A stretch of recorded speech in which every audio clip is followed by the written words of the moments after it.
Kukosa ubingwa wa kombe la shirikisho barani Afrika kwa klabu ya soka ya Simba, lawama hazipaswi kwenda kwa mtu yoyote. Hapaswi kulaumiwa mtu isipokuwa wa kujilaumu wenyewe ni uongozi wa klabu ya soka ya Simba.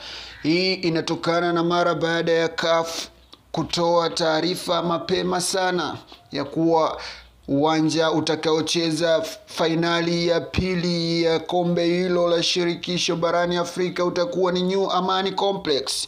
CAF walitoa taarifa hiyo kabla hata ya mechi ya mkondo wa kwanza haijachezwa, isipokuwa viongozi wa Simba pamoja na TFF walileta mazoea katika soka la barani Afrika ya kuwa wao wakilitaka jambo lao lazima liwe. Wakaamrisha mechi ichezwe kwa Mkapa, hali ambayo imeleta sintofahamu kuelekea mchezo wa jana uliopigwa pale New Amani Complex. Waliwaruhusu wageni wakawa kama wenyeji wiki moja kabla. RS Berkane walishatuma watu wao wawakilishi na kwenda pale Zanzibar kutembelea uwanja na kuzoea mazingira, huku Simba wao wakiamini ya kuwa CAF wanaweza kubadili mawazo na kufanya mechi ije kupigwa Benjamin Mkapa. Hakuna kulaumiwa katika hilo, sio wachezaji, sio mashabiki, isipokuwa ni viongozi wenyewe waliamua kuutupa mchezo huo kwa wageni hao wa Arabu wa RS Berkane.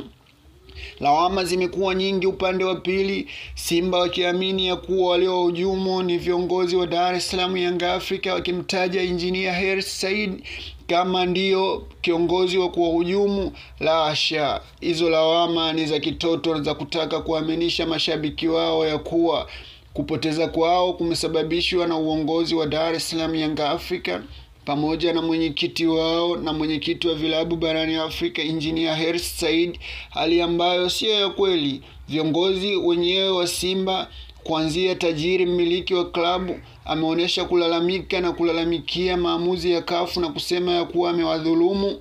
Hiyo ndiyo sababu pekee ya Simba kupoteza mchezo wao wa marejeano. Mchezo ulikuwa uko upande wao. Toka mechi ya kwanza ilipopigwa wao waliamini ya kwamba wakija katika ardhi ya Tanzania wana uwezo wa kupindua matokeo, japo viongozi wao waliamini ya kuwa mechi itachezwa kwa Mkapa na wakashindwa kuheshimu kabisa maamuzi ya shirikisho la mpira barani Afrika CAF, ya kuwa CAF wakishatoa maamuzi huwa yanatakiwa kutekelezwa mara moja na sio maelekezo. CAF wanatoa maamuzi tu, kilichobakia ni vilabu vyote viwili kutekeleza amri iliyotolewa kwa wakati, isipokuwa ule uongozi wa TFF unavyojua kukumbatia masuala ya soka ya Simba, unavyojua kukumbatia madhambi na makesi mengi walionayo Simba na kuyapindisha na kuziba ukweli. Basi Simba waliamini ya kuwa vile wanavyotendewa na TFF, basi shauri lao CAF laweza kusikilizwa mara moja, na wao wakiamini ni wakubwa zaidi kuliko CAF, kuliko RS Berkane, kuliko mtu yoyote katika bara hili la Afrika. Hiyo ndiyo sababu pekee imepelekea Simba kuutupa mchezo wao wa jana na kulazimishwa sare ya goli 1-1. Matokeo yote yalisababishwa na viongozi wao.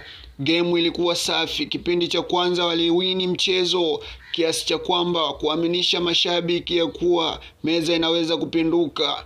Mchezaji wao anafanya foul za kijinga, refa anamuonya zaidi ya mara 3, lakini alishindwa kuelewa, akihisi ya kwamba mchezo ule unachezeshwa na refari wa Kitanzania au ni Deriki Mkombozi ndo alichezesha ile mechi. Walisahau ya kwamba yule ni refa ambaye alishawahi kuwanyonga Dar es Salaam Young Africa pale kwa Madiba, akikataa goli la Stefan Aziz Ki. Huyo refa ndo yule aliwanyonga Dar es Salaam Young Africa pale wakicheza na USM Alger ya nchini Algeria. Simba wanacheza kwa mazoea. Makosa ya kipumbavu wanayafanya benchi la ufundi wanakula umeme.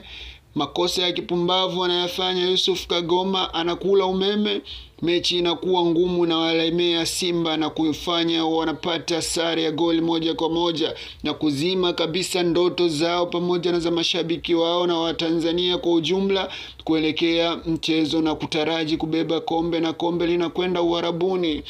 Lawama zote ni kwa viongozi, kuanzia mwekezaji wao, kuanzia mwenyekiti wao, kuja kwa kamati ya utendaji, CEO wao, kuja mpaka kwa msemaji wao asiyekuwa na akili, Ahmed Ally, aliyewalisha mashabiki ujinga na kuamini ya kuwa viongozi wa Yanga ndo wana uwezo wa kuwazuia wao na wasishinde. Kama ndo kwanza unafuatilia channel hii, basi usisahau kusubscribe, kulike na kucomment.